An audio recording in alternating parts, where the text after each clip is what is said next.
My fiance's daughter spent years testing me to prove I was worthy of their family. Now she's the one who has to beg for my help.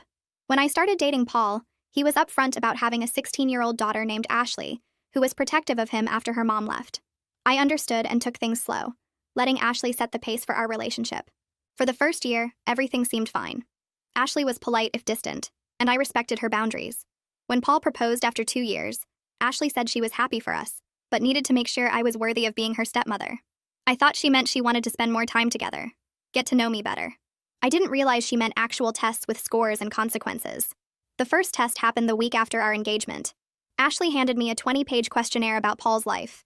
His favorite foods, his allergies, his work history, his college friends' names, his shoe size, his mother's maiden name, everything. She said a real wife should know these things and gave me 1 hour to complete it. I got 70% and Ashley said that was barely passing. She posted a chart on the refrigerator tracking my score. Paul thought it was funny that Ashley was being so thorough. The second test was cooking. Ashley said her dad deserved someone who could make his favorite meals perfectly. She had me cook dinner every night for a month and rated each meal out of 10. If I scored below 7, she'd throw the food away and order pizza, telling Paul I'd failed again. She'd sit at the table with a notebook writing detailed criticism while I served everyone. Paul said she was helping me improve. The tests got more extreme. She'd call me at work with emergencies to see how fast I'd drop everything for family. She'd leave messes around the house, then time how long it took me to notice and clean them. She'd tell me fake stories about Paul's past to see if I'd believe them, or knew him well enough to spot lies. She had a spreadsheet tracking every test with color-coded results. When I complained to Paul, he said Ashley was working through her abandonment issues, and testing meant she cared. The worst was the loyalty test. Ashley's friend Maya pretended to be a coworker and messaged me saying Paul had been flirting with her at a work event. It was elaborate, with photoshopped pictures and fake text conversations. Ashley wanted to see if I'd trust Paul or believe the evidence. When I confronted Paul, confused and hurt, Ashley jumped out recording everything and said I'd failed the trust test. She played the recording for Paul's family at Sunday dinner, saying I didn't have faith in him. Paul's mother asked Ashley what was wrong with her, and Ashley said she was protecting her father from another woman who'd leave. For my birthday, Ashley gave me a binder labeled Improvement Plan, with all my test failures highlighted and goals for getting better scores. She'd included study materials about Paul's life and practice scenarios for future tests. Paul thought it was thoughtful that she'd put so much work into helping me. I was exhausted and humiliated, but Paul kept saying Ashley would warm up once I proved myself. The breaking point was Ashley's college interview season. She was applying to competitive schools and needed recommendation letters and interview prep. She demanded I help since a good stepmother would support her education. I agreed, thinking maybe this would help us bond. I spent weeks coaching her for interviews, editing her essays, driving her to campus visits. Then Ashley announced her final test. I had to get her into her dream school, Whitfield College, or I'd proven I wasn't worthy of joining the family. She said a real mother would do anything to help her child succeed. If she got rejected, the wedding was off. Paul didn't contradict her. The Whitfield interview was scheduled for December 10th. Ashley had me drive her 3 hours there, wait outside for 2 hours, then drive back. She came out smiling, saying it went perfectly. But something felt off about her confidence. That night, I couldn't sleep thinking about it. I called Whitfield the next morning, pretending to confirm Ashley's interview time for scheduling purposes. The admissions office said Ashley never showed up for her interview on December 10th. They'd tried calling, but she didn't answer. They'd marked her as a no-show and removed her from consideration. I checked our car's GPS history. We'd driven to Whitfield, but Ashley had me drop her at the coffee shop down the street, not the admissions building. She'd sat there for 2 hours instead of interviewing, planning to blame me when she got rejected for missing it. I didn't tell anyone what I'd discovered. Instead, I called Whitfield back from Ashley's phone that I'd borrowed while she was at school. I apologized profusely for missing the interview, explaining there'd been a family emergency. I begged for another chance. The admissions officer was hesitant, but agreed to a video interview that Friday. I coached Ashley harder than ever that week, making sure she was perfect. She didn't know about the rescheduled interview. Friday came and went. Monday morning, Ashley announced at breakfast that Whitfield would be sending decisions soon, and reminded everyone that my worthiness depended on her acceptance. Paul nodded seriously. 2 weeks later, the email came while we were all at dinner. Ashley opened it dramatically, ready to blame me for her rejection. Her face went white. Her face went white. She kept her eyes on the phone screen, scrolling up and down like she needed to check the email was real. Paul leaned over from his chair, trying to see what had her frozen, and when he read the first line, his whole face lit up. He grabbed Ashley's shoulder and shook it, laughing, asking why she wasn't celebrating. I sat across the table with my coffee mug in both hands, watching them. Ashley looked up from the phone and her eyes found mine immediately. Her mouth opened a little, then closed. She looked confused, like she was trying to work out a math problem that didn't make sense. I took a sip of coffee and kept my face calm. Paul pulled Ashley out of her chair and wrapped her in a hug, talking fast about how proud he was. He said something about all her hard work paying off, about how he knew she could do it. Ashley stood there with her arms at her sides for a second before she hugged him back. She was still staring at me over his shoulder. Her eyes were narrow, suspicious.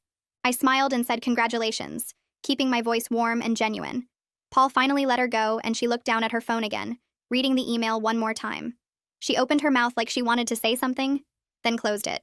Paul started talking about calling his parents, about how they'd be so excited. Ashley said she needed to go call her friends with the good news. Her voice came out shaky. Paul was too busy being happy to notice. He kissed the top of her head and told her to go ahead. I watched Ashley walk toward the stairs. She moved slowly, like her legs weren't working right. At the bottom step, she turned and looked at me again. I gave her another smile and picked up my coffee mug, taking another sip. She went upstairs and I heard her bedroom door close.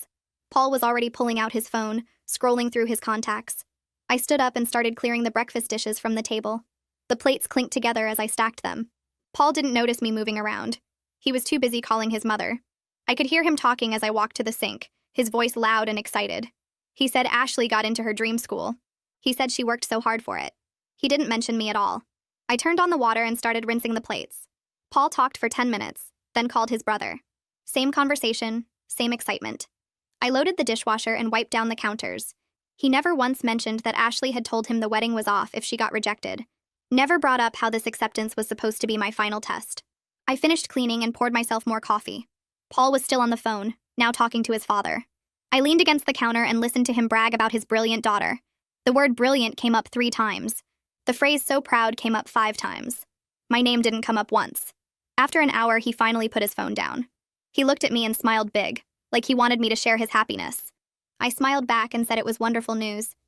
He agreed and started talking about how this meant Ashley would be happy now, how she'd finally accept me as part of the family. I nodded and said I hoped so. He kissed my cheek and went to his office to do some work. I stayed in the kitchen, drinking my coffee. Ashley came back downstairs 2 hours later. Her eyes were red and puffy. She'd been crying or maybe just thinking really hard. She walked into the kitchen and stood by the table looking at me.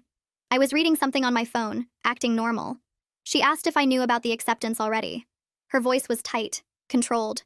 I looked up and said no, the email just came this morning. I asked why I would know before her. She stared at me for a long moment. I kept my face confused, innocent. She said she just wondered. I asked if something was wrong. She said no and went back upstairs. Over the next 3 days, Ashley watched me constantly. She'd walk into whatever room I was in and just stand there, staring. At dinner, she barely ate, just kept looking at me across the table. Paul didn't notice. He was too busy planning Ashley's future, talking about dorm rooms and class schedules. Ashley would bring up the interview randomly. She'd ask what I remembered about the drive there. I'd tell her we drove 3 hours. I dropped her at the campus. I waited in the car. She came back after 2 hours. All true. She'd ask what building I saw her go into. I'd say I couldn't remember exactly. I was checking my email while she walked away. Also true, since she went to the coffee shop and I was in the car. She'd ask if I talked to anyone while waiting. I'd say no, I just sat in the car. True again. She couldn't catch me in a lie because I wasn't lying. I just wasn't telling her everything. On the 4th day, I went to my closet and pulled out 3 years' worth of calendars and notebooks. I'd been keeping records without really planning to. Every time Ashley gave me a test, I wrote it down. The dates, the scores, what she said, what Paul said. I had the cooking scores from that month where she rated every meal. I had notes about the emergency calls, the exact times, and what she claimed was wrong. I had the quiz about Paul's life with my 70% score. I had everything written down in my own handwriting. I spread it all out on my bed and looked at it. 3 years of being evaluated and scored and judged. 3 years of trying to prove I was good enough. I took photos of every page with my phone, then put everything back in the closet. I wasn't sure why I needed photos yet, but I knew I did. Paul noticed I was quieter than usual. He asked if something was wrong. I told him I was just tired from work. He accepted that easily, the way he always accepted simple explanations. He never dug deeper, never asked follow-up questions.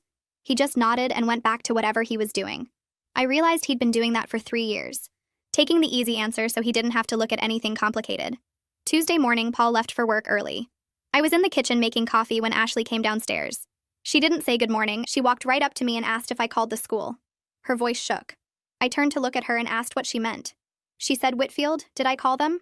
I asked why I would call her college. She opened her mouth, then closed it. She couldn't explain without telling me she'd planned the whole thing. She couldn't accuse me of fixing her interview without admitting she'd sabotaged it first. I watched her struggle. Her face went red, then white. Her hands were shaking. She finally said she just wanted to understand the timeline of events. I told her sometimes admissions offices make mistakes with scheduling. I said maybe there was a mix-up on their end. I kept my face calm, just mildly interested in solving her confusion. She stared at me. I could see her trying to figure out if I was playing dumb or if I really didn't know. I poured my coffee and asked if she wanted some breakfast. She said no and walked out of the kitchen. I heard her go back upstairs and close her door hard. I lay in bed staring at the ceiling for hours, unable to shut off my brain. Every test played through my mind on repeat. The cooking scores where Ashley threw away my food while Paul sat there nodding. The emergency calls during work meetings that made my boss question my commitment. The fake stories about Paul's ex-girlfriends to see if I'd believe lies. But the trust test was the worst. Ashley's friend pretending to be a coworker, sending me fake evidence of Paul flirting at a work event. Those photoshopped pictures looked so real. I'd been shaking when I confronted Paul, my voice breaking as I asked if he was cheating. Then Ashley jumped out with her phone recording everything, laughing as she announced I'd failed. She played that video at Sunday dinner while everyone watched me sob on screen. Paul's whole family saw me at my most vulnerable, watched me doubt the man I loved, all because his daughter engineered it. And Paul had laughed, called it creative problem solving. Never once acknowledged that his daughter had deliberately broken my heart as a test. He'd helped her plan it. He told me that last week like it was nothing. Like setting up elaborate scenarios to hurt me was just good parenting. I got up at 6 without sleeping. My phone was already in my hand before I really thought about it. I called Celine and she answered on the second ring, her voice rough with sleep. I told her everything. The missed interview, the GPS history showing Ashley at a coffee shop instead of the admissions building, how I'd called Whitfield and rescheduled without telling anyone. Celine was quiet for so long I thought the call had dropped. Then she said she was proud of me for finally fighting back. Her voice was fierce. She reminded me of the mess test, how Ashley had deliberately knocked over a plant and timed how long it took me to notice and clean it up. 37 minutes, because I'd been helping Paul with work emails. Ashley had written the time on her chart like I was a maid being evaluated.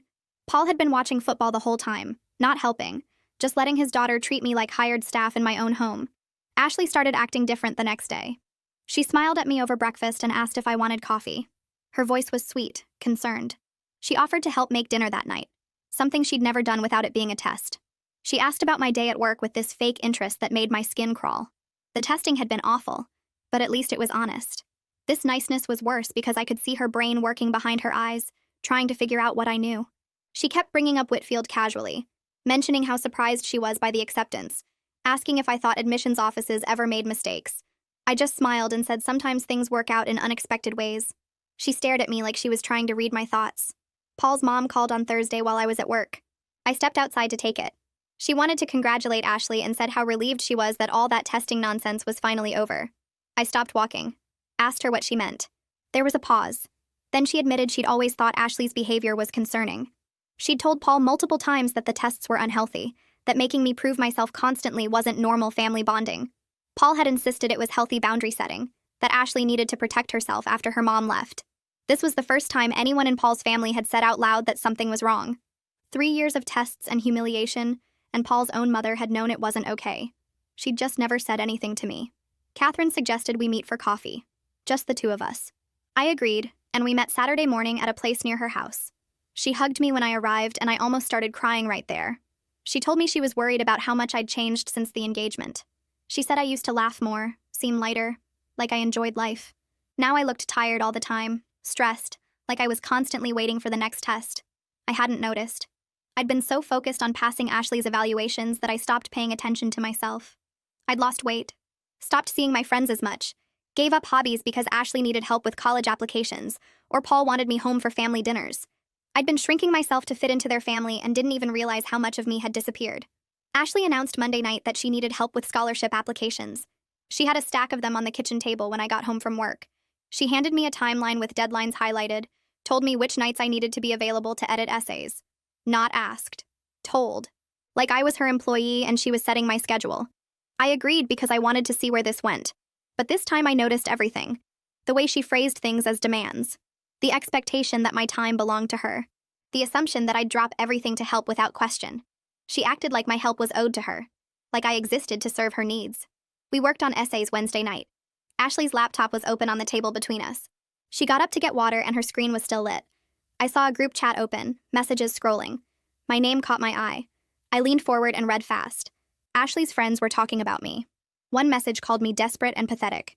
Another made jokes about how I'd do anything to marry her dad, probably because I couldn't find anyone else. There was speculation about what test Ashley should create next, suggestions getting more cruel. Someone said Ashley should test if I'd lie for her. Another said she should see how much money I'd spend trying to impress them. Ashley had responded with laughing emojis, adding her own ideas about future tests. They were treating my life like entertainment. My hands were shaking, but I pulled out my phone and took photos of the screen. 3 pictures capturing different parts of the conversation. Ashley's footsteps were coming back down the hall. I put my phone away and my face went blank. Neutral. She sat back down and I continued editing her essay like nothing happened, suggesting ways to strengthen her introduction. My voice was steady while my heart pounded. I was adding this to my collection of evidence, building a file without really knowing what I'd do with it. But I needed proof. Needed documentation of what she really thought of me. Paul came home an hour later and asked how the scholarship work was going. Ashley told him I was being so helpful, really supportive. She smiled at me and I smiled back. Both of us performing for him like actors in a play. He looked pleased, said he was glad we were finally bonding. He couldn't see the tension between us, the way Ashley's smile didn't reach her eyes, or how my jaw was clenched tight. He just saw what he wanted to see. His daughter and his fiancé getting along. Everything working out exactly how he'd always said it would if I just proved myself worthy. Michael came over for dinner Saturday. Paul's brother had always been polite but distant, not getting involved in family drama. After we ate, he pulled me aside in the kitchen while Paul and Ashley were in the living room. He asked if I was really okay with everything that had happened over the past few years. His voice was quiet, serious. I was surprised he was being so direct. He said he'd always thought Ashley's testing was manipulative and wrong, but Paul wouldn't hear criticism of his daughter. Michael had tried talking to Paul twice, suggesting the tests were unhealthy. Paul had shut him down both times, said Michael didn't understand because he didn't have kids. So Michael had stayed quiet and watched me get smaller and sadder. He looked guilty about it now, like he regretted not speaking up sooner. I told Michael I appreciated him finally saying something. He looked uncomfortable but said he couldn't stay quiet anymore, that watching me shrink over the years made him feel like he was part of the problem. We talked for another 20 minutes before Paul came back into the kitchen, and Michael changed the subject smoothly to work. I went upstairs after dinner and opened my laptop while Paul was watching television downstairs. I typed "emotional abuse in relationships" into the search bar and started reading. The first article described patterns I recognized immediately. Constant criticism disguised as helpful feedback. Moving goalposts where you can never quite succeed no matter how hard you try. Isolating you from support systems by convincing you that your concerns are overreactions. Making you feel like you have to earn basic respect and consideration. Every paragraph felt like someone had been watching my life for the past 3 years and writing it down. I clicked through to another article about gaslighting and my hands started shaking. The article explained how abusers convince victims that their perception of reality is wrong, that reasonable reactions are unreasonable, that clear mistreatment is actually love or protection. Paul had done exactly this, telling me Ashley's tests meant she cared, that I was too sensitive when I complained, that her behavior was normal for a protective daughter. He'd reframed every cruel action as something I should be grateful for. I spent 2 hours reading while Paul slept next to me, the laptop screen lighting up the dark bedroom. I found articles about family systems where one person's dysfunction is enabled by everyone else's silence. Articles about children who manipulate their parents and the parents who can't see it because of guilt or fear. Articles about partners who choose their children over their spouses in ways that destroy relationships. Everything described my situation so perfectly, it felt like those writers knew Paul and Ashley personally. I closed the laptop at midnight and lay in the dark thinking. Paul had manipulated me just as much as Ashley had, just in different ways. He'd convinced me that enduring abuse was proof of my commitment, that speaking up about mistreatment meant I didn't really love him. He'd made me responsible for fixing a problem he refused to acknowledge existed. The next morning, Ashley announced at breakfast that she wanted to do something special for Paul and me. She said she'd been thinking about family dynamics and wanted to see how I handled blending our families together. She wanted me to host a dinner with my parents and sister along with Paul's family, and she'd evaluate how I managed everyone's different personalities and needs. She smiled while explaining this, her voice sweet and reasonable. Paul thought it was a great idea, a chance for everyone to get closer before the wedding. I agreed to host the dinner, keeping my face neutral. Ashley looked pleased, probably already planning how she'd engineer conflicts and score my performance. But I was planning something too, something she wouldn't expect. I spent the rest of that day thinking about who I could trust. My sister Sophia had always been protective of me growing up, and I'd barely talked to her about what was happening with Paul and Ashley. I'd kept most of it secret, partly because Paul convinced me it was normal, and partly because admitting the truth felt too humiliating. I called Sophia that evening when Paul took Ashley to her friend's house. I told her I was hosting a family dinner next weekend and asked if she could come. She said of course, then asked if everything was okay because my voice sounded strange. I took a breath and told her I needed to talk to her about some things that had been happening, that I'd been keeping quiet about problems in my relationship. Sophia went silent for a moment, then asked me to tell her everything. I spent 40 minutes describing the tests, the constant evaluation, the ways Ashley had humiliated me while Paul watched and approved. I told her about the cooking scores and thrown away meals, the emergency calls timing my responses, the loyalty test recording played at family dinner. I explained how Paul always defended Ashley, how he'd helped plan some of the tests, how he convinced me this was all normal and I was overreacting. Sophia's voice got tighter and angrier as I talked. She asked why I never told anyone before, why I'd been dealing with this alone for 3 years. I realized I didn't have a good answer. Paul had isolated me so gradually I hadn't noticed it happening. He'd made me feel like my concerns were invalid, like speaking up about Ashley's behavior meant I was a bad person who didn't understand family loyalty. He'd convinced me that if I just tried harder and proved myself more thoroughly, everything would get better. Sophia said she was coming to the dinner and she'd make sure Ashley didn't get away with whatever she was planning. I felt relief wash over me. The first time in years that someone was clearly on my side without conditions or qualifications. I invited my parents too, and my mom asked if there was any particular reason for the dinner. I said I just wanted everyone to get together before the wedding, which was technically true. The dinner was scheduled for Saturday evening. I spent the week preparing, cooking Paul's favorite foods the way Ashley had taught me to make them.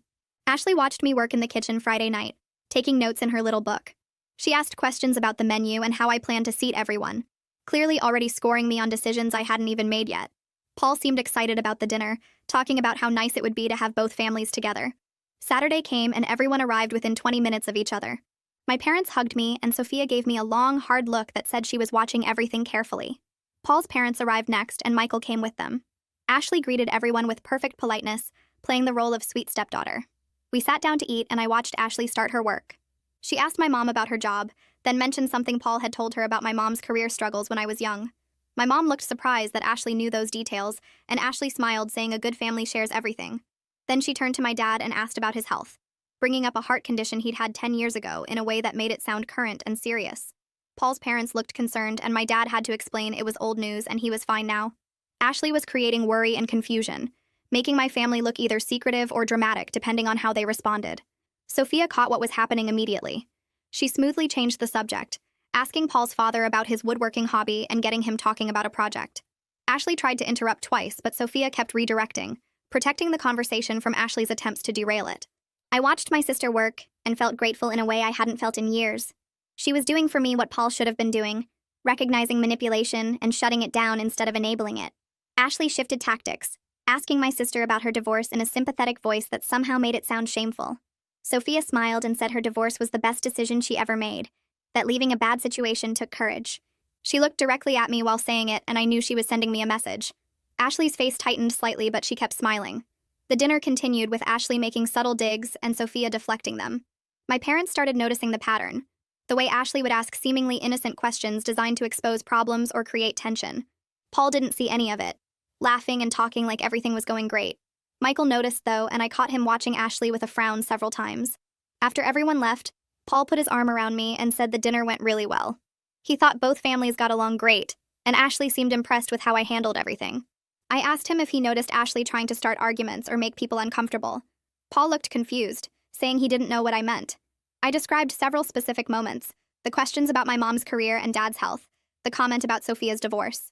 Paul said those were just normal getting-to-know-you questions, that I was reading too much into friendly conversation. I realized he genuinely couldn't see what Ashley was doing even when I pointed directly at it. He'd been blind to her manipulation for so long that his brain couldn't process it as manipulation anymore. He saw a loving daughter making conversation, not a calculating person engineering conflict. I went to bed that night knowing I needed outside help, someone who could see the situation clearly without years of conditioning. I met Sean at a coffee shop near his office the next afternoon. He looked uncomfortable when I sat down, fidgeting with his cup and not making eye contact right away. I asked him why he was telling me all this now, about Paul's ex-wife leaving because of Ashley. Sean took a long breath and said he'd been watching me for 3 years, seeing how I changed. He said Paul used to talk about how happy he was when we first started dating, how I made him laugh and feel young again. But lately when Sean saw me, I looked tired all the time, like I was carrying something heavy that kept getting worse. He said he valued Paul's friendship more than almost anything, but he couldn't watch another person get destroyed by Ashley's need for control. His words made my throat tight because someone finally saw what was happening, really saw it, and didn't tell me I was being too sensitive or needed to try harder. Sean said he hoped I didn't hate him for staying quiet so long, but he couldn't live with himself if he didn't speak up now. I told him I didn't hate him, that his honesty made me feel less crazy than I'd felt in years. We sat there for a while not saying much, and for the first time since the engagement, I felt like someone was on my side without conditions or tests. The next evening, Ashley announced at dinner that she'd been planning a surprise for the engagement party. Paul looked excited and asked what kind of surprise. Ashley pulled out her phone and started scrolling through a guest list, reading names I'd never heard before. Paul's cousins from Oregon, his aunt and uncle from Florida, college friends he hadn't seen in years, extended family I didn't even know existed. She'd invited 40 people without asking me, planned the whole party at some venue downtown she'd already booked. Paul asked about the menu, and Ashley rattled off food choices she'd made, decorations she'd ordered, a timeline for the evening. She showed us pictures of the venue on her phone, a fancy place with high ceilings and crystal lights. Paul put his arm around Ashley and told her this was so thoughtful, that she'd really outdone herself. He looked at me and said, "Wasn't it sweet that Ashley was taking so much initiative with the wedding planning?" I forced a smile and said it was very thoughtful. Ashley watched me with that calculating look she got when she was testing something, waiting to see if I'd complain or push back. I saw it clearly now, how she was taking control of our engagement party the same way she'd taken control of everything else, putting me on display for a crowd of strangers who'd evaluate me based on whatever story Ashley fed them first. Paul couldn't see it, just kept praising Ashley for being so helpful and caring about our celebration. 2 days later, I called Whitfield's admissions office from my car during lunch break. I asked to speak with someone about an interview that had been rescheduled back in December. The receptionist transferred me, and a woman's voice came on the line introducing herself as Olivia Livingston. I explained that I was Ashley's future stepmother, and wanted to verify some details about the interview process for our family records. Olivia's voice stayed professional but friendly, asking what specifically I needed to know. I said I wanted to confirm the timeline of Ashley's interview, when it was originally scheduled and when it actually happened. Olivia pulled up Ashley's file and told me the original interview had been scheduled for December 10th, but Ashley never showed up.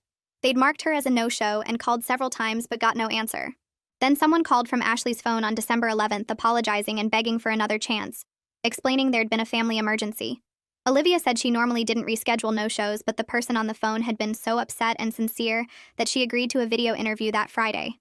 Ashley had done very well in that interview, which was why she'd been accepted. I thanked Olivia and asked if she could send me any documentation of that timeline for our records. Olivia said she'd be happy to send an official summary of the admissions process. The email from Olivia arrived the next morning with a professional summary attached. It listed both interview dates, the no-show notation, the rescheduling call, and the video interview completion.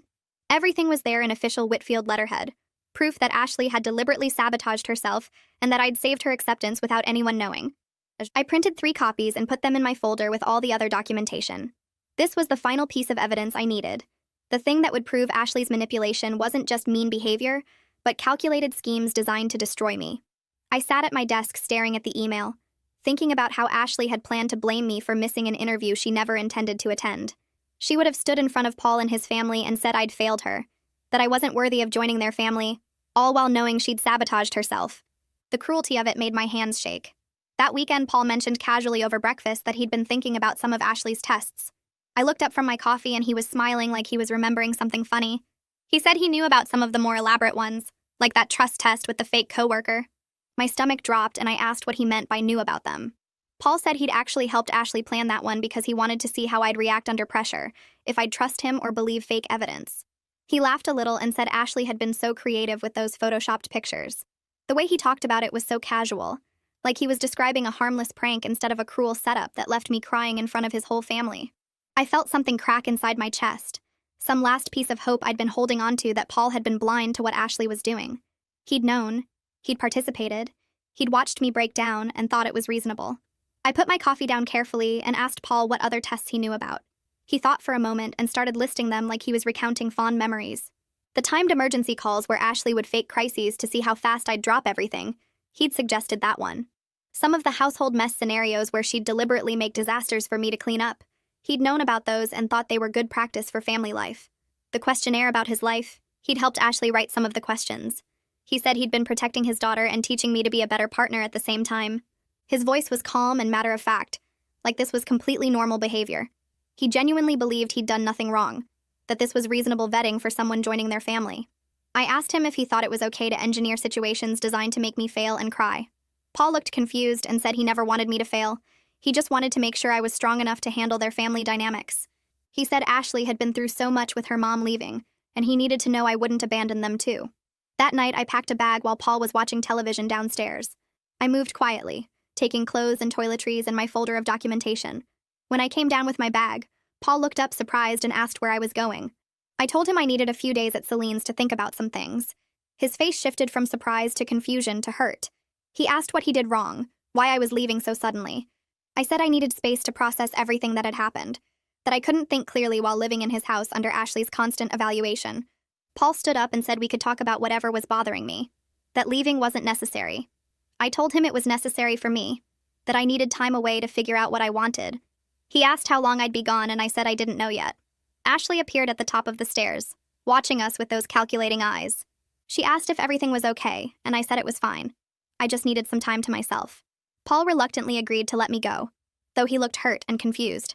Ashley watched me leave with an expression I couldn't quite read, probably wondering if this was the beginning of the end she'd been working toward for 3 years. Celine opened her apartment door and pulled me inside without asking questions. I dropped my bag and went straight to her couch, spreading out all my documentation across the coffee table. The timeline of tests, the screenshots of Ashley's group chat, the email from Whitfield, 3 years of systematic degradation laid out in organized files. Then I started crying, really crying for the first time in months. Celine sat next to me and put her arms around me while I sobbed into her shoulder. I talked through everything, every test and humiliation, and moment where Paul had were chosen Ashley's feelings over my dignity. Celine listened without interrupting, just holding me and letting me get it all out. When I finally stopped crying, she asked me what I wanted to happen now. The question caught me off guard because I'd spent so long focused on surviving and proving myself that I hadn't thought about what I actually wanted. I realized I wanted Paul and Ashley to face the truth of what they'd done, to see it clearly without excuses or justifications. I wanted them to understand how much damage they'd caused, even if it cost me the relationship. Celine nodded and said that was a good starting point for figuring out my next move. I spent 3 days at Celine's apartment making a decision about my future. I called my parents on the second day and told them everything I'd been hiding for 3 years. My mom cried on the phone and my dad's voice got tight with anger. They were horrified they hadn't seen what was happening, hadn't noticed how much I'd changed. My dad offered to come get me immediately, to bring me home where I'd be safe. I told him I appreciated that, but I needed to handle this myself. I'd spent 3 years trying to be worthy of Paul's family, jumping through every hoop and passing every test they invented. Now I needed to prove to myself that I was worth more than their evaluation system, that I deserved better than conditional acceptance based on scores and performance reviews.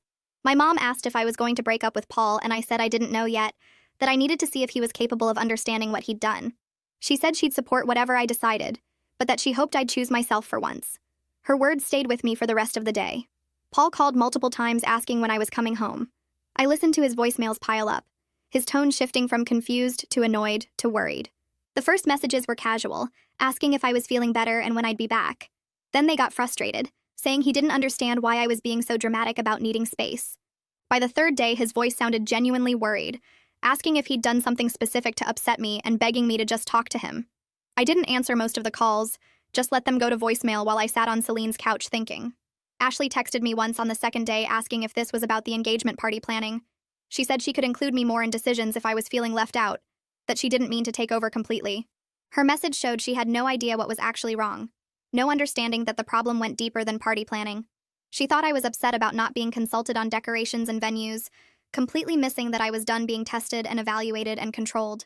Her misunderstanding of the situation would have been funny if it wasn't so sad.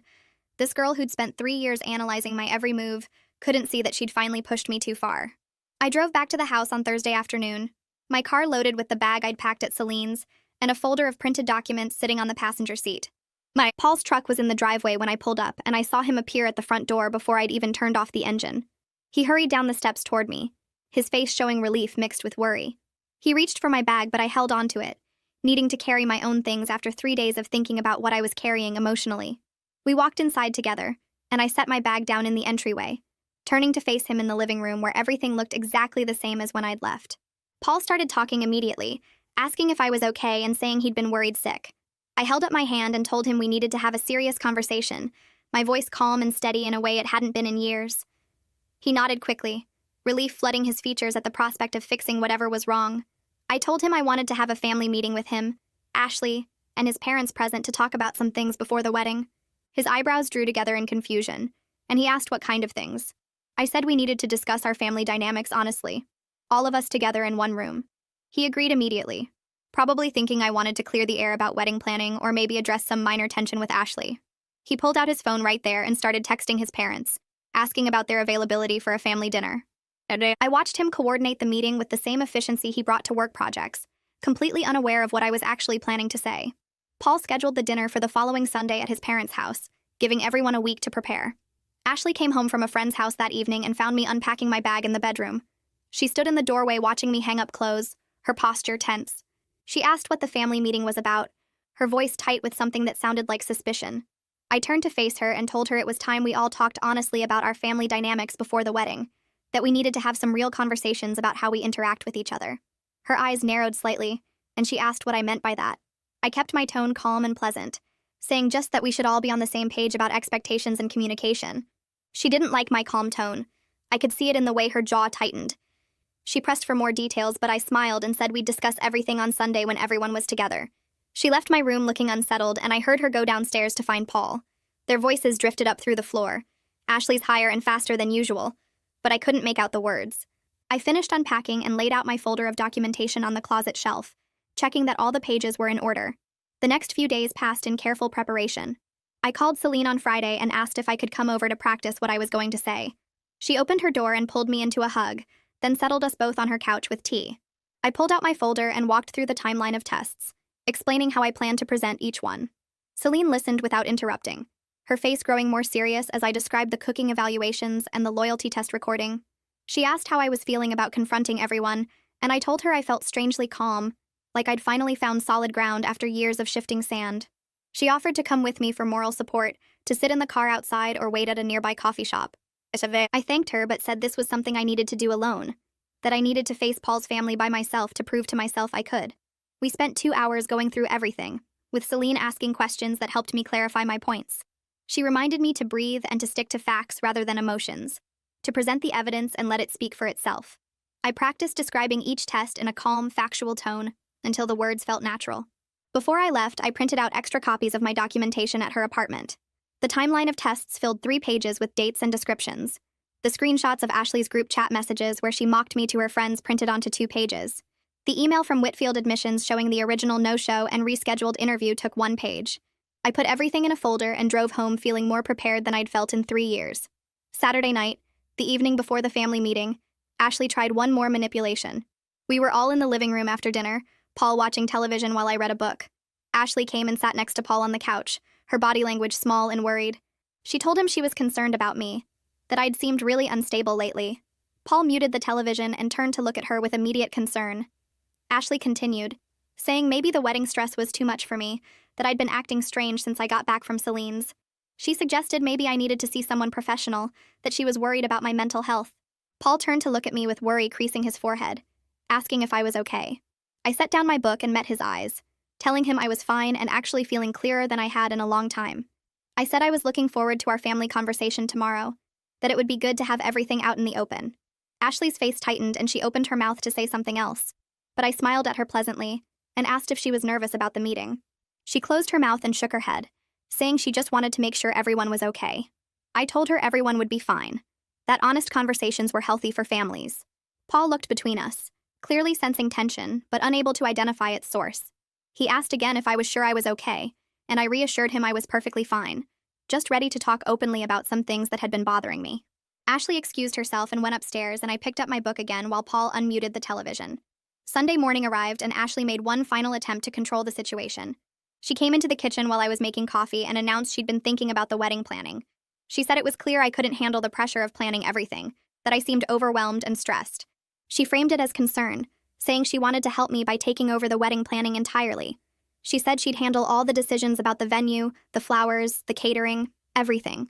It would take the burden off my shoulders, and Paul came into the kitchen and heard her offer, his face lighting up with approval. He said that was really generous of Ashley, that it would be great if she could help out more. I poured my coffee slowly, letting them both finish talking. Then I turned and smiled at Ashley, telling her that sounded like a wonderful idea. She could absolutely take over the wedding planning if she wanted to. Both Ashley and Paul looked surprised by my easy agreement. Ashley's eyes narrowed slightly, clearly suspicious of why I wasn't fighting her for control. I kept my expression pleasant and told her I appreciated her wanting to help, that she should feel free to make whatever decisions she thought were best. Paul beamed and said how great it was that we were working together as a family. Ashley looked less pleased despite getting what she wanted, studying my face like she was trying to read a code. I finished my coffee and went upstairs to get ready for the dinner, leaving them both in the kitchen looking confused by my calm acceptance. I spent the afternoon getting ready with careful attention. I chose a simple blue dress that Paul's mother had complimented before, nothing too formal but respectful for a family dinner. I did my makeup carefully and pulled my hair back in a neat ponytail. The folder of documentation sat on my bed and I checked through it one more time to make sure everything was in order. Every page was there, every piece of evidence organized chronologically. I put the folder in a large purse that could hold it without bending the papers. Paul knocked on the bedroom door around 4 and said he and Ashley were getting ready to leave, asking if I wanted to ride with them. I told him I'd drive separately since I had some errands to run afterward. He looked disappointed but accepted it, saying they'd see me there. I waited until I heard his truck pull out of the driveway before I got in my own car. The drive to his parents' house took 20 minutes, and I spent it breathing deeply and reviewing what I was going to say. I imagined Ashley in Paul's truck, probably trying to figure out what I was planning, maybe coaching Paul on how to handle whatever I might bring up. She had no idea what was coming, no idea that I'd spent 3 days organizing years of evidence into an undeniable timeline. I pulled up to Paul's parents' house and saw Paul's truck already parked in the driveway, along with another car that belonged to Paul's brother. I grabbed my purse with the folder inside and walked up to the front door. Paul's mother, Catherine, answered before I could knock, pulling me into a tight hug. She held me for a moment longer than usual, then pulled back and looked at my face. She whispered that she was glad I called this meeting, that it was overdue. Her words surprised me and gave me strength at the same time. She led me inside where everyone was gathered in the dining room. Paul's father, Dexter, stood by the table talking with Paul. Ashley sat in a chair looking tense, her phone in her hands. Paul's brother, Michael, was there too, leaning against the wall with his arms crossed. Everyone turned to look at me when I entered, and I felt the weight of their attention. Paul came over and kissed my cheek, asking if everything was okay. I told him everything was fine and took a seat at the table, setting my purse carefully on the floor beside my chair where I could reach it easily. We sat down to dinner and made small talk for the first 15 minutes while Catherine served food. Ashley kept glancing at me, trying to read my expression. Paul seemed relaxed, probably thinking this was just going to be a pleasant family discussion about wedding plans or household dynamics. Dexter asked about work, and I answered politely, keeping my responses brief. Michael caught my eye once and gave me a small nod that felt like encouragement, though I wasn't sure if he knew what was coming. After everyone had food on their plates, Dexter set down his fork and asked what this was all about, why I'd requested this family meeting. I took a breath and said I wanted to talk about the past 3 years, and what's really been happening in our family. Ashley interrupted immediately, her voice rising as she said everything had been fine, and she didn't know what I was talking about. Catherine held up her hand and told Ashley firmly to let me speak, that I'd called this meeting and deserved to be heard. Ashley's mouth snapped shut, but her face flushed red. Paul looked confused, glancing between me and his daughter. I kept my voice calm and steady, saying I wanted to walk everyone through some specific things that had happened since Paul and I got engaged. I started by describing the first test with the 20-page questionnaire about Paul's life, how Ashley had given me 1 hour to complete it and then scored it. I explained how Ashley had posted my grade on the refrigerator, a chart tracking my worthiness as Paul's future wife. Paul's parents exchanged glances across the table, and Michael shifted his weight uncomfortably against the wall. Ashley jumped in defensively, saying it was just a fun way to bond, that she was trying to get to know me better. I nodded and said I understood that's how it might have seemed, but then I continued describing what came next. I told them about the cooking test, how Ashley had me prepare dinner every night for a month and rated each meal out of 10. I described how she'd throw away any meal that scored below 7 and order pizza instead, telling Paul each time that I'd failed. Catherine's hand went to her mouth and Dexter's eyebrows drew together. Paul started to speak, but I held up my hand gently, asking if I could finish before we discussed it. He nodded slowly, his face showing the first hints of real concern. I went through the timeline methodically, describing the timed emergency calls where Ashley would test how fast I'd drop everything at work. I explained the household messes she'd leave deliberately, timing how long it took me to notice and clean them. I described the fake stories about Paul's past that she'd tell me to see if I'd believe them, or know him well enough to spot the lies. With each example, I watched Paul's parents' faces grow more serious. Then I described the loyalty test in detail, the one that still made my stomach hurt to remember. I explained how Ashley's friend Maya had pretended to be a coworker, messaging me with claims that Paul had been flirting with her at a work event. I described the photoshopped pictures and fake text conversations, how elaborate the whole setup had been. I told them about confronting Paul, confused and hurt, and how Ashley had jumped out recording everything. I explained how she'd declared I'd failed the trust test, and played the recording for everyone at Sunday dinner, presenting it as evidence that I didn't have faith in Paul. The table was completely silent now. Paul had gone pale, and I could see him remembering that dinner, probably seeing it differently now. Catherine's eyes were wet, and Dexter looked angry in a way I'd never seen before. Michael had pushed off from the wall and taken a seat at the table, leaning forward with his elbows on the surface. Ashley tried to interrupt again, saying I was making it sound worse than it was, but Catherine told her sharply to be quiet and let me finish. I continued describing the birthday present, the binder labeled improvement plan, with all my test failures highlighted and goals for getting better scores. I explained how Paul had thought it was thoughtful that Ashley had put so much work into helping me improve. I watched Paul's face as I said this, saw him processing these events through a new lens. I described the college application help, the weeks of coaching and essay editing, and then Ashley's final ultimatum that I had to get her into Whitfield College, or the wedding was off. I described the college application help, the weeks of coaching and essay editing, and then Ashley's final ultimatum that I had to get her into Whitfield College, or the wedding was off. Ashley jumped up from her chair, her voice getting loud and defensive as she tried to interrupt, saying I was making everything sound worse than it really was, that I was exaggerating and taking things out of context. Paul shifted in his seat, his face showing discomfort, but his mouth opening to defend Ashley like always, starting to say she was just being protective of him after her mother left. I held up my hand, palm out, and told him firmly that I wasn't finished speaking, my voice steady and strong in a way it hadn't been in 3 years of living under Ashley's evaluation system. The room went quiet again, and I could see Paul close his mouth, his expression uncertain as he looked between me and his daughter. I reached into my folder and pulled out the printed screenshots of Ashley's group chat messages, the ones I'd photographed from her laptop screen weeks ago. I passed the papers around the table slowly, making sure everyone got a copy to read for themselves. Catherine took hers with trembling fingers and started reading, her eyes moving across the mocking descriptions Ashley had written about me, the jokes about the tests being hilarious, the speculation with her friends about what would finally make me leave Paul. I watched Catherine's free hand come up to cover her mouth, her eyes filling with tears as she read her granddaughter's cruel words. Michael leaned forward to read over Dexter's shoulder, his jaw tightening as he saw Ashley's messages calling me desperate and pathetic, her detailed plans for future tests to humiliate me further. Paul took the paper from Dexter and started reading, his face going from tan to pale white as he processed the words his daughter had written. He looked up at Ashley, his eyes searching her face, and asked if this was real, if she'd actually written these things about me to her friends. Ashley scrambled to explain, her words coming out fast and panicked, saying it was just venting to friends like everyone does, that people complain about their family members all the time and it didn't mean anything serious. But the cruelty in the messages was right there in black and white, undeniable proof of the calculated nature of her manipulation laid out for everyone to see. The jokes about timing my emergency responses, the bets with friends about how low she could score my cooking before I gave up, the satisfaction she expressed when the trust test recording made me cry at family dinner. Michael pushed back from the table and stood up, walking to the window with his hands in his pockets, his shoulders tense with anger.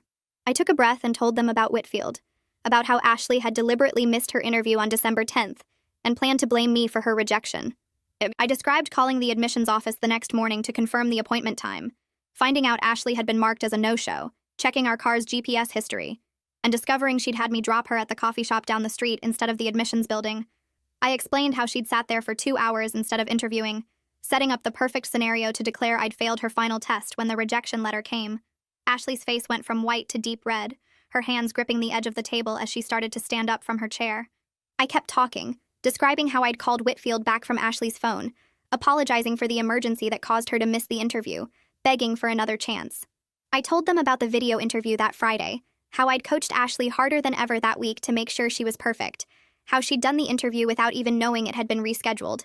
I reached back into my folder and pulled out the email from Olivia Livingston at Whitfield Admissions, the official documentation showing the original December 10th no-show and the rescheduled video interview date. Ashley lunged across the table for the paper, but Michael moved fast, stepping away from the window to block her and take the email from my hand to read it himself. The official Whitfield letterhead proved everything, showed in formal administrative language that Ashley had sabotaged her own college application to frame me, and that I had saved her acceptance to her dream school without telling anyone what I'd done. Michael read the email out loud, his voice hard, detailing the missed appointment, the family emergency explanation, the accommodation of a video interview, the subsequent acceptance based on that rescheduled interview performance. Dexter stood up and took the email from Michael, reading it again himself while shaking his head slowly. Ashley's careful control shattered completely. She screamed that I had no right to interfere with her test, that it wasn't my place to call her college behind her back, her voice going high and breaking. She grabbed the edge of the table with both hands, her knuckles white, and told her father that the whole point of the test was to prove I couldn't get her into her dream school, that I was supposed to fail so everyone would see I wasn't good enough to be part of their family. The words poured out of her in her anger, a full confession to years of deliberate sabotage and manipulation, admitting she'd designed every test knowing I couldn't pass, that the scoring system was rigged from the start. She told Paul directly that I was never supposed to be good enough, that no score would have been high enough, that the entire 3 years of testing had been about proving to him that I should leave like her mother did. The room went completely silent after Ashley's confession, nobody moving or speaking for what felt like a full minute. Paul stared at his daughter like he was seeing a stranger, like the person standing in front of him wasn't the girl he'd raised and protected and made excuses for. Catherine was crying quietly into her hands, her shoulders shaking, and Dexter looked more angry than I'd ever seen him, his face red and his hands clenched into fists at his sides. Michael walked back to the table and sat down heavily in his chair, looking at me with something like respect mixed with sadness.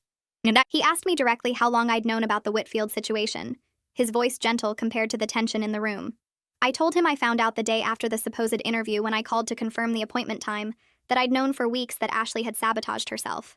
I explained that I chose to help her anyway, to reschedule the interview and coach her to success, because I thought she deserved her education and her future, regardless of what she'd done to me over the past 3 years. Paul finally spoke, his voice rough and quiet, asking me why I didn't tell him about any of this when I found out. I looked at him directly across the table and reminded him that I had tried to tell him things, multiple times over 3 years, and he'd always defended Ashley instead of listening to me. I brought up the specific conversation 2 months ago, where he'd admitted he helped Ashley plan the trust test with the fake coworker, how he'd thought it was clever problem-solving to test my faith in him. I told him he'd been helping his daughter manipulate me for years, actively participating in her schemes, choosing to enable her behavior rather than parent her or set any boundaries. I described how every time I came to him upset about a test or a score or a humiliation, he'd explained it away as Ashley working through her abandonment issues, making me feel guilty for being hurt by his daughter's cruelty. Ashley spun toward Paul, her voice turning accusing as she told him he was supposed to protect her, that he should be on her side against me. She said he'd promised her mother would never be replaced, that they were supposed to be a team, that he'd failed her by not defending her now when she needed him most. Paul looked torn, his face showing the battle between his love for his daughter and the undeniable evidence of what she'd done spread across the table in screenshots and official emails. His mouth opened and closed without sound, his hands reaching toward Ashley then dropping back to his sides. Catherine stood up from her chair and told Ashley firmly that what she'd done was cruel and completely wrong, that testing someone's worth for years wasn't love or protection, it was calculated harm. She said Ashley had hurt someone who'd only ever tried to be kind to her, someone who'd endured humiliation and manipulation, and still helped her get into college when she didn't deserve that kindness. I stood up from the table, my chair scraping against the floor, and told them I was done being evaluated and scored like a test paper. I looked at Paul and told him I loved him, but I couldn't marry into a family where I was constantly on trial, where his daughter's need for control mattered more than my basic human dignity. I said that if he wanted any kind of future with me, things had to change completely and permanently, starting with him acknowledging out loud his role in enabling and participating in Ashley's behavior for 3 years. I told him he'd helped plan tests designed to humiliate me, he'd laughed at my failures, he'd dismissed my hurt feelings, and he'd chosen his daughter's manipulation over my well-being every single time I'd asked for help. I grabbed my purse and walked toward the door, my legs steady even though my heart pounded. Paul caught up with me on the front porch, the cold night air hitting both of us as the door closed behind him. Ashley's crying was muffled now, just background noise to whatever came next. He reached for my arm, but I stepped back, needing space between us. His face looked different somehow, like seeing him clearly for the first time without the filter of wanting him to be better than he was. He said my name quietly, then again when I didn't respond. I crossed my arms and waited, watching him struggle to find words that wouldn't sound like more excuses. He apologized then, really apologized, his voice breaking on the words in a way I'd never heard before. He said he was sorry for everything, for every test he let happen, for every time he chose Ashley's manipulation over my feelings. The apology kept coming, specific details about moments I thought he'd forgotten or never cared about in the first place. He mentioned the trust test recording, the cooking scores, the questionnaire on the refrigerator, each memory making his voice shakier. He told me he was terrified of losing Ashley the way he lost her mother, that the fear made him blind to what was actually happening. He admitted he knew some of Ashley's tests were cruel, but convinced himself it was temporary, that she'd eventually accept me and everything would be worth it. He said he kept telling himself it would get better, that Ashley just needed more time, more proof, more something he could never quite define. The words sounded honest, but they also sounded like explanations. reasons why he'd let 3 years of abuse happen under his roof while calling it family bonding. I let him finish before I spoke, my voice calm and clear in the cold air. I told him his fear didn't excuse what happened, that his guilt about Ashley's mother leaving wasn't my burden to carry. I said every time I came to him hurt or confused, he made me feel like the problem, like I was too sensitive or didn't understand family dynamics. I reminded him he helped plan the trust test, that he laughed at my test scores, that he thought the improvement plan binder was thoughtful instead of cruel. I told him he chose to be Ashley's enabler instead of her parent, and he chose to be her partner in manipulation instead of mine in building a life together. I said I needed him to choose now, clearly and completely, to be my partner instead of Ashley's backup in whatever scheme came next. I told him I was going to stay at Celine's apartment for a while, that I needed space to think without his presence or Ashley's tests clouding my judgment. I said if he wanted any kind of future with me, he needed to decide if he was willing to set real boundaries with his daughter, boundaries that actually meant something instead of suggestions he'd abandon the moment Ashley cried. I told him we needed family therapy together, real therapy with a professional who could see manipulation for what it was, not more excuses about abandonment issues justifying abuse. I said I'd been making myself smaller for 3 years trying to fit into their broken family dynamic, and I was done shrinking. He nodded slowly, tears on his face, but I couldn't tell if he really understood, or if this was just another moment he'd explain away later. I walked to my car without looking back, drove to Celine's apartment and cried for 2 hours straight while she held me, and didn't say I told you so even though she'd been telling me for years. The next 2 weeks passed in a strange blur of normal work days and emotional phone calls. Paul called every single day, sometimes twice, leaving messages when I didn't answer. I listened to each voicemail before deciding whether to call back, hearing the progression in his voice from desperate to determined. He told me he started individual therapy with someone specializing in family dynamics and enabling behavior. He described his first session where the therapist asked him to list times he'd protected me from Ashley instead of protecting Ashley from consequences, and he couldn't name a single instance. He said he'd been having hard conversations with Ashley about her behavior, really confronting her instead of smoothing things over. He told me Ashley moved back to her mother's house temporarily because the tension at home was too much for either of them to handle. He said his mother, Catherine, had been calling him daily, refusing to let him backslide into old patterns of excusing Ashley's cruelty. He mentioned his father, Dexter, finally spoke up about concerns he'd had for years but never voiced, about how Ashley controlled every family gathering and Paul let her. He told me about crying in his therapist's office when he realized he'd been choosing his fear over my well-being for 3 years straight. Each call felt a little different, a little more honest. But I didn't know yet if honest was enough to fix what was broken. My email notification chimed on a Thursday morning while I was getting ready for work at Celine's apartment. Ashley's name appeared in my inbox and my stomach dropped before I even opened it. The email was long, several paragraphs that started defensive and angry. She wrote that I had no right to interfere with her college process, that calling Whitfield was an invasion of her privacy.